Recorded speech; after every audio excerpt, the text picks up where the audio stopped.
Within the waters of Rivington's Glen, the Dovecote Tower did descend, a reflection surreal in rippling waves, haunting and eerie, like a darkened maze. As I gazed upon the mirrored sight, my soul was consumed by the eerie light, a madness born of a shadowy scene, a phantom's call to a world unseen. This is the historic Rivington Terraced Gardens. One of the features of the Terraced Gardens is the Japanese lake just behind here. Lord Leverhulme, who owned the Terraced Gardens from 1899 to 1925, used to go on trips to Japan, and he was inspired by what he saw there. So he decided to build a lake, which is the Japanese lake. On the Japanese lake, there's rocks scattered throughout the lake, which are supposed to represent the mountains in Japan. There's also a waterfall that represents tranquility. There was also two bridges. All that's there now that remains are stone bridges, but originally they would have represented the red wooden bridges in Japan. And also within the lake there would have been fish, really vibrant fish, and there was also a Japanese tea room as well. So whether you just like the history or you just want to chill out on a beautiful sunny day like this, it's an absolutely fantastic place just to sit. As I wandered through the ethereal plain, I felt a pull, a tug towards a particular direction.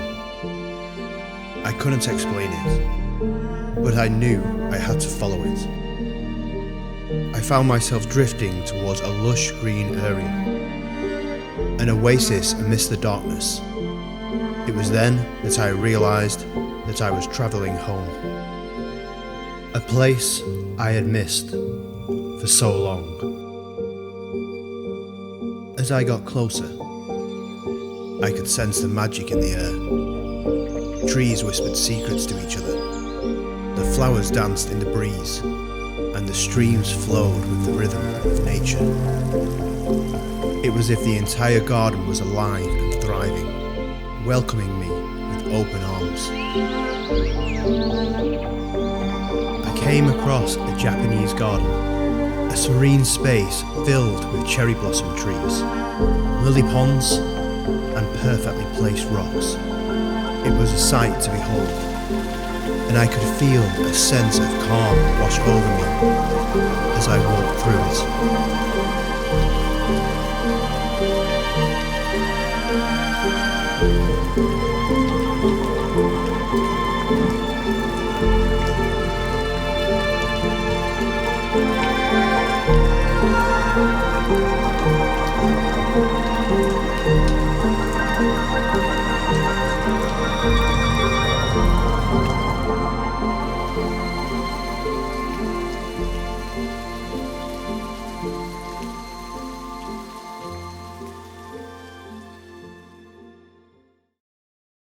So Roger, so all this area, there used to be pagans, there used to be a lot of the Neolithic people. Can you tell us about some of the culture of these people and what they did when they were here?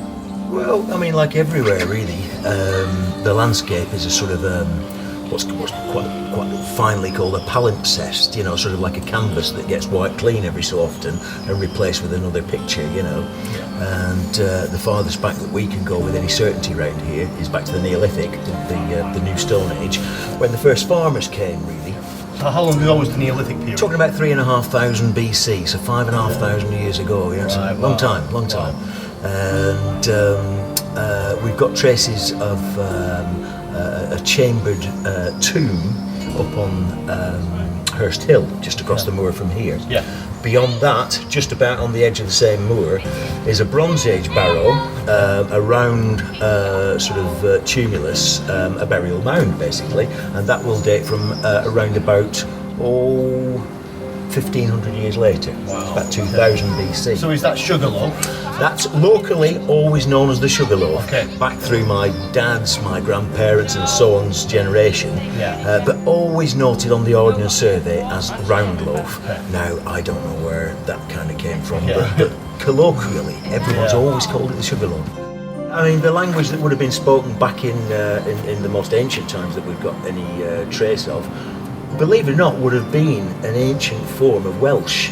Okay. Even back as far as the Neolithic, many renowned archaeologists of note have speculated that the roots of what still survive as a Celtic language in Wales, Scotland, Brittany, in northern France, little traces here and there down the Atlantic seaboard, and of course in Cornwall, have their roots right back into the Neolithic, The and Neolithic possibly people beyond. talked. Some kind of guttural Okay.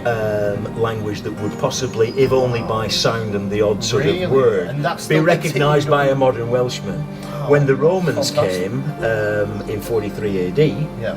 long time after that period, they would have, the Britons, the Yeah. Brythonic people as history records them, So this is would have been. St. Speed, who written about the Britons, That's is a that little right? bit. That's right. That's he recorded their exploits and the Roman invasion. Like- But he came from later on. He Okay. was from the period of Roman settlement through into Anglo-Saxon He settlement. talked about King Arthur, didn't he? And He the did, mythology of them. he did, yeah. I mean, Arthur's a whole story in his own Yeah, right, yeah, you know yeah. what I mean? We'll go on We to can that come back to another him, time. that's right. Yeah. But the accents that survive around here, I don't think probably have too much to do with those peoples. Those peoples have sort of, kind of slowly sort of diluted away, and you find them, as I say, in the western hinterlands, basically. Okay.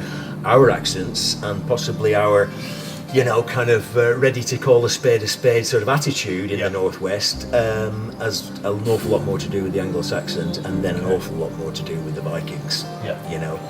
Our ready spirit, our quickness to laugh, and equal quickness to shout. And you might even refer to it as a sort of a boisterous nature. Comes very much from those guys who jumped off the boats and hit the ground running. And So- lots of trace of those guys around, particularly in place names, various aspects. So we have very similar. Well, the Anglo-Saxons, they had very similar gods to the Vikings. Is that They correct? did. So It's was there kind of Nordic gods?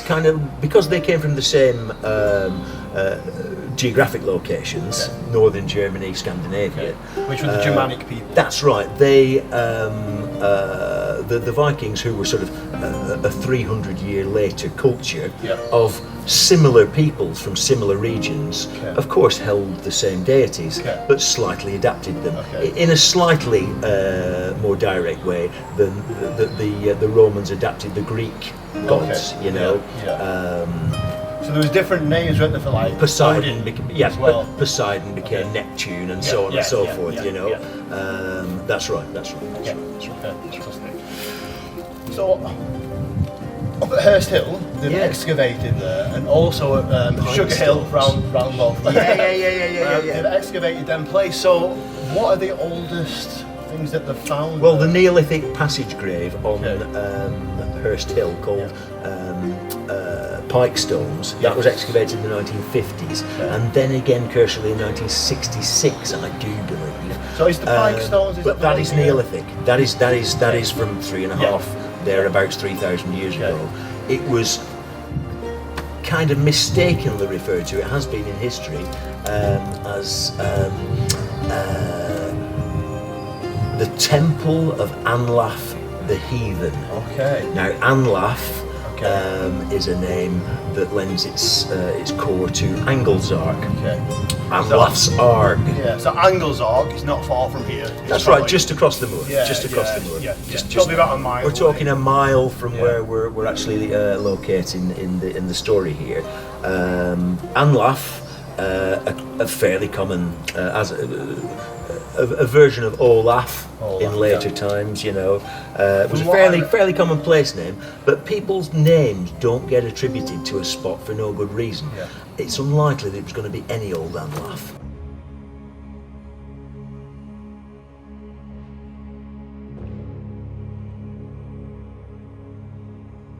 As I leave the Japanese gardens, I follow the winding stone paths, feeling the cool stones beneath my bare feet.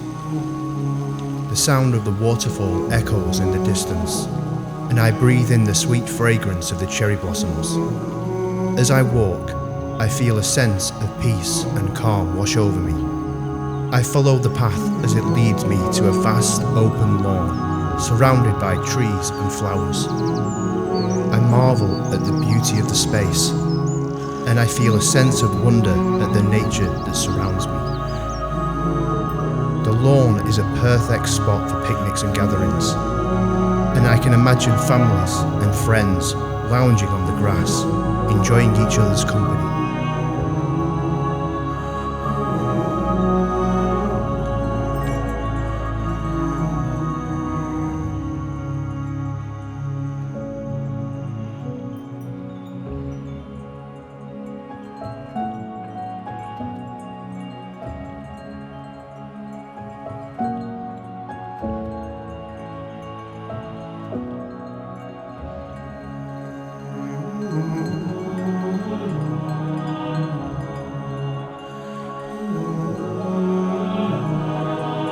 As I continue my journey, the stone paths wind around the edge of the lawn and lead me towards the boating lake.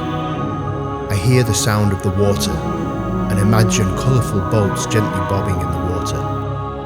It is a peaceful oasis in the midst of the gardens, and I am struck by its beauty. The water was once crystal clear. Ducks and swans glide gracefully across the water, their movements smooth and effortless.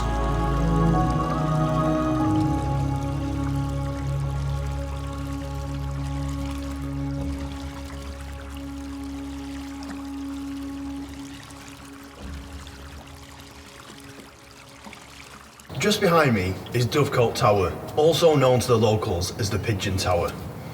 Lord Leverhulme built the tower for his wife, Elizabeth Ellen Hume. On the first two floors, there were ornaments of doves, and on the top floor was used for a viewing room over the Italian lake. Also, she used it as a sewing room and for music.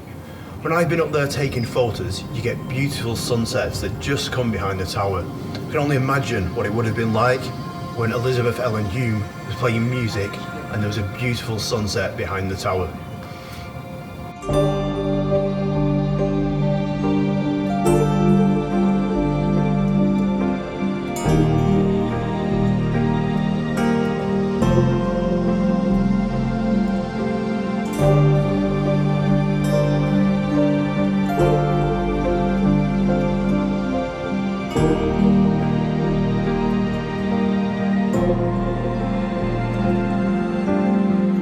I sit down on a nearby step from the stone stair and watch the world go by. The sun is beginning to set, casting a warm glow over everything. I feel grateful to be here and to experience the beauty of nature in all its forms.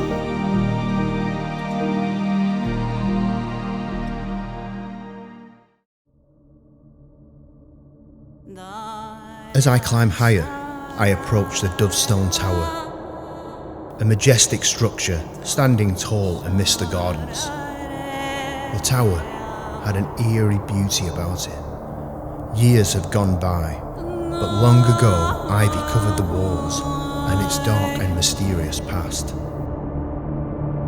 I knew there were secrets hidden within the walls, secrets that only the spirits of the past could reveal.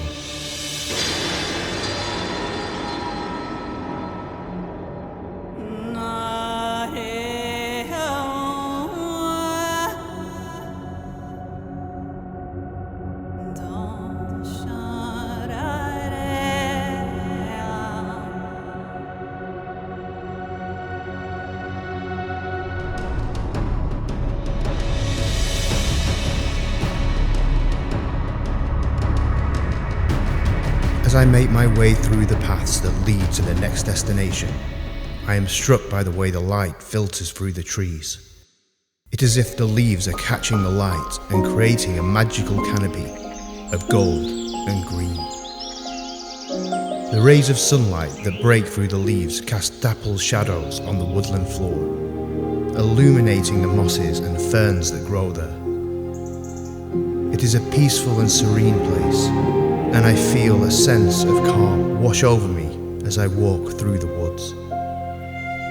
The birds chirp and sing in the trees, and I catch a glimpse of a small animal darting through the underbush.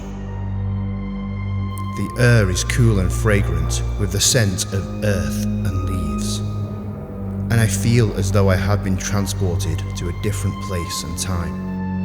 As I walk deeper into the woods, the sunlight becomes more intense, and I find myself bathed in a warm, comforting glow. I can feel its rays on my skin, and it seems to penetrate into my very soul, filling me with a sense of bliss and peace. I pause for a moment and look up at the sky, through the trees, and marvel at the way the light dances across the leaves. It is a moment of pure magic, and I am grateful for the opportunity to experience it.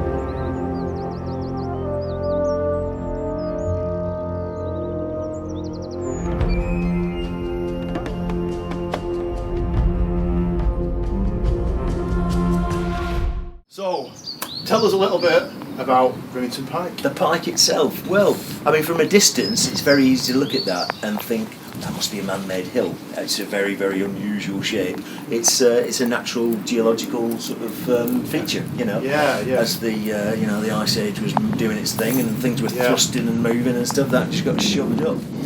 No sign of that having been worked, other than when it was appointed as a lookout beacon during the Armada threat of 1588, when Queen Elizabeth I was on the throne, and a lot of stone was carted up there, and a sort of beacon platform was built there, specifically for the purpose of warning along the line of beacons up the Atlantic coast, if you like, of Britain. So that the Armada was on their way, you know, and they certainly did at some cost. Apparently, they were fired up when the Armada entered the English Channel and so on. But luckily, they never actually got this far up. Okay, fantastic. So very similar if you've seen Lord of the Rings and the lights. That's what's right. they called, like the something of Gondor? I can't remember. I don't know. I can't remember the name of it, but they light the flames of beacons. Gondor, They light the beacons, and the flames go from one place to another. That's what it would have been like at Rivington as well. Without a doubt, When the Spanish were coming in, they would have lit that, and then all across it would have been another one. The Eye of Sauron. Luckily, we didn't have Sauron. Just the Spanish. Sign of Sauron in Lancashire. No, we can't lay claim to him. But apparently, the tower that stands there now, which was built essentially as a feature of ownership. The landowner in 1733, I'm good with my dates today.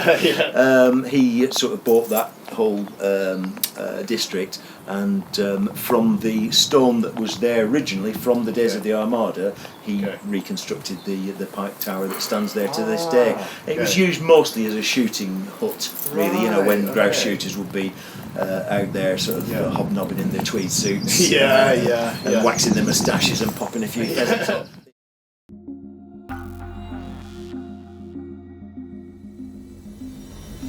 As I finally make my way to the summit of Rivington Pike, I could see a looming black cloud in the distance. The sky was a canvas of oranges and yellows, casting a warm glow over the landscape. It was as if nature was putting on a show, a final act to my journey through the Terraced Gardens. But as I looked out, I couldn't help but feel the weight of history and the battles that had been fought on this very place. Yet even in the face of this eerie atmosphere and the weight of history, I couldn't help but be awestruck by the beauty of the sunset. It was as if nature was expressing its power and majesty, even in the darkest moments. As I ascended into the sun, I knew I had witnessed something truly magical and otherworldly. The juxtaposition of darkness and light, of history and beauty, had left me with a sense of wonder and reverence for the natural world.